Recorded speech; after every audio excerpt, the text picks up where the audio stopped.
We're beginning here now at part 1. It's chapter 28, and it is pregnancy and human development. And we're actually at page 1064.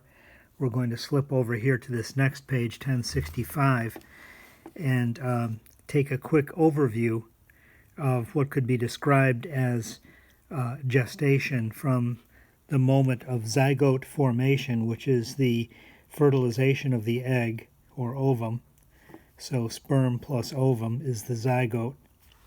And then 1 week later we have something that's referenced as the conceptus. Remember that this is as yet, until it's a week later, shall we say, we have not arrived at the lumen of the uterus. There is time that must be spent passing down the uterine tube on the way. And then once there's implantation, then we begin this process called the embryo, and there's 3 layers that will eventually provide differentiation into the 300 or more tissue types, and then organ systems and so on. By 5 weeks, we have this embryo, which is 10 millimeters. 10 millimeters is 1 centimeter, which is less than a half. It's 2.54 centimeters per inch, so it's less than half an inch. Okay, and then 8 weeks later, we have the end, more or less, of the embryo, and the beginning, sort of officially at 8 weeks, we have the beginning of the fetus. And here we have fetal development. I describe this as oncogenesis because while we normally associate this term with cancer, the reason that we have oncogenes is not so that we can have cancer. We have oncogenes so that we can go from 1 cell to trillions of cells to the newborn, to the neonate at birth.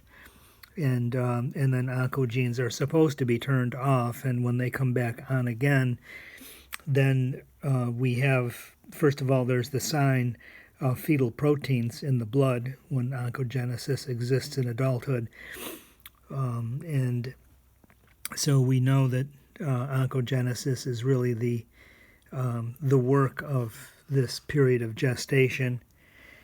Okay, so I'm taking a moment here. Now, I want to point out in the writings of Dr. Merib, I think she would be a great novelist because she writes with passion. There's no doubt. But first of all, there's some fundamental facts here. It says that the development, I'm getting some glare here, development occurs during gestation, and they're trying to define gestation here as the moment of the last menstrual period, so that you might know when that romantic moment was when fertilization took place, but most likely you'd be only guessing, and you'd be more likely to remember the precise moment of the menstruation. So it's usually that's used as the beginning point, and then there's this average count here of 280 days.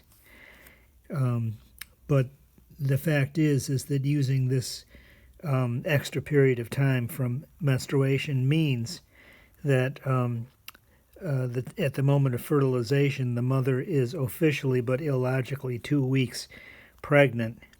But that's just the convention because the memorable moment is the menstrual period, at least in terms of what you can see going on. You can't be microscopically aware of what's going on with your egg necessarily.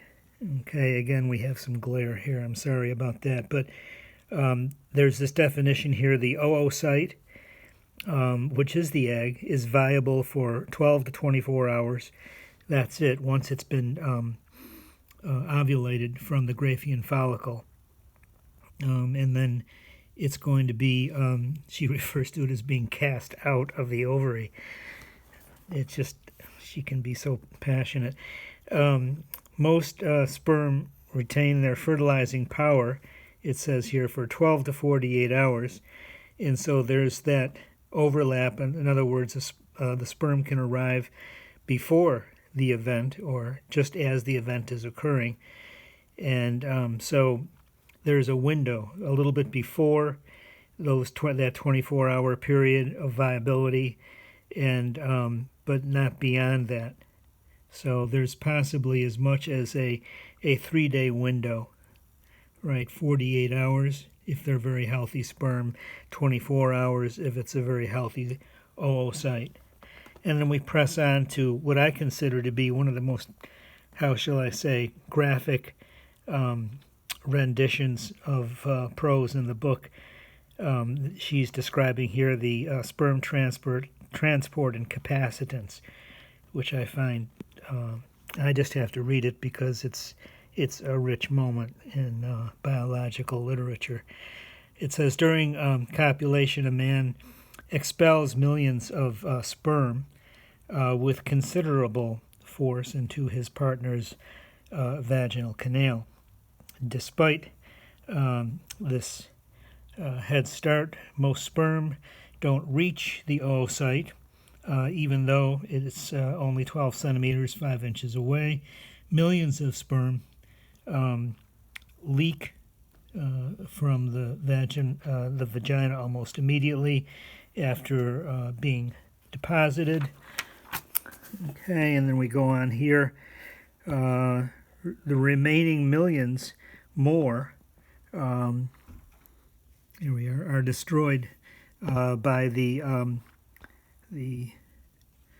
vaginal acidic environment. Millions more fail to make it through the cervix unless the thick curtain of cervical mucus has been made fluid by estrogens. Okay, so this is sometimes the case based on the emotions of the individual.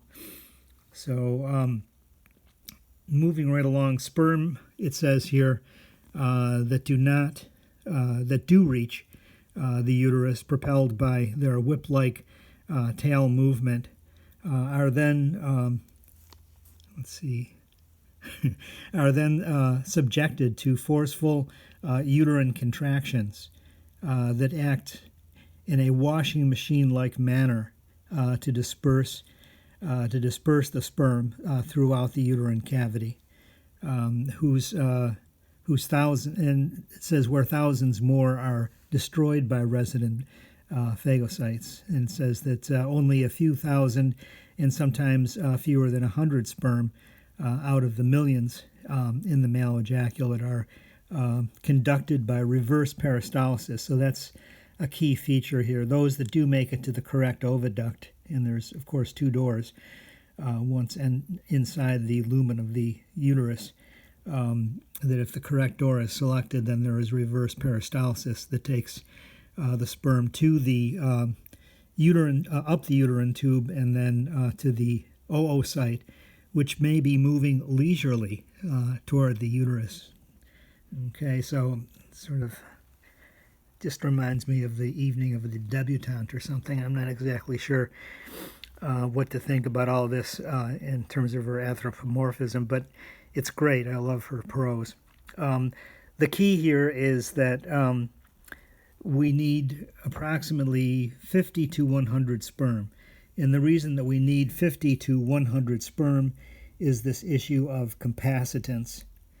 Okay, so they note here that there is this sort of underlined or emboldened little unit here, capacitated. They have to wait for capacitance, even though the sperm arrive, maybe just in time to be with the egg during the egg's viability.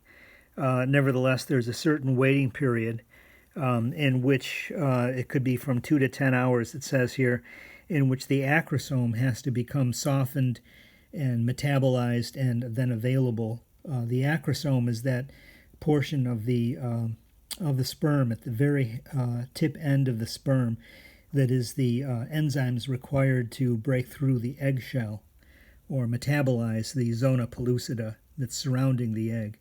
And how much do you need? You need about 50 to 100 acrosomes. At least 50 would be the estimated number. So with that in mind, capacitance is an important detail, and it adds to this sort of dynamic of timing. Okay,